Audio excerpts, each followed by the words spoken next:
You know, several years ago, I was in New York City. It was a dark Saturday afternoon.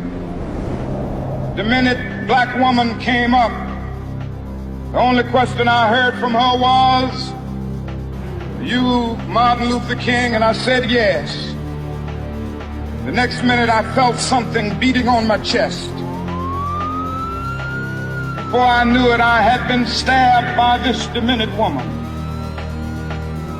That blade had gone through, and the x-rays revealed the tip of the blade was on the edge of my aorta, the main artery.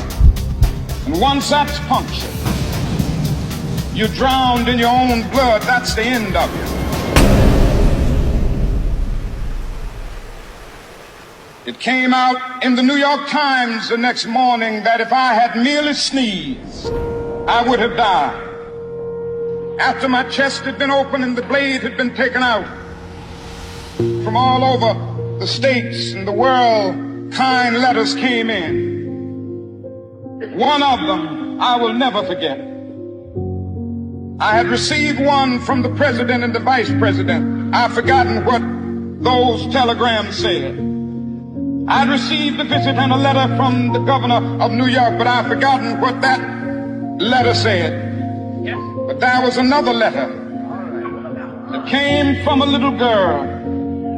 Said simply, "Dear Dr. King, while it should not matter, I would like to mention that I'm a white girl.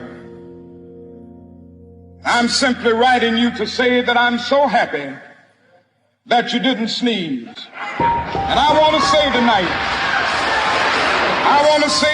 that I too am happy that I didn't sneeze, because if I had sneezed, I wouldn't have been around here in 1960 when students all over the South started sitting in at lunch counters. And I knew that as they were sitting in, they were really standing up for the best in the American dream, taking the whole nation back to those great wells of democracy which were dug deep by the founding fathers in the Declaration of Independence and the Constitution. If I had sneezed, I wouldn't have been around here in 1961 when we decided to take a ride for freedom and ended segregation in interstate travel. If I had sneezed, I wouldn't have been around here in 1962. The Negroes in Albany, Georgia, decided to straighten their backs up. And whenever men and women straighten their backs up, they are going somewhere, because a man can't ride your back unless it is bent. If I had sneezed, I wouldn't have been here in 1963. Black people of Birmingham, Alabama, aroused the conscience of this nation, brought into being the Civil Rights Bill. If I had sneezed, I wouldn't have had a chance later that year in August to try to tell America about a dream that I had had. If I had sneezed, I wouldn't have been down in Selma, Alabama to see the great movement there.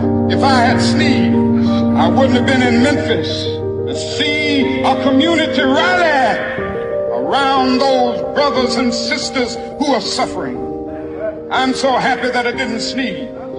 Like anybody, I would like to live. But I'm not concerned about that now. I just want to do God's will. So I'm happy tonight. I'm not worried about anything. I'm not fearing any man. Mine eyes have seen the glory of the coming of the Lord.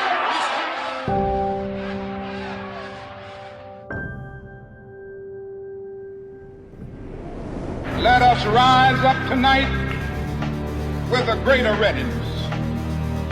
Let us stand with a greater determination in these powerful days, these days of challenge, to make America what it ought to be.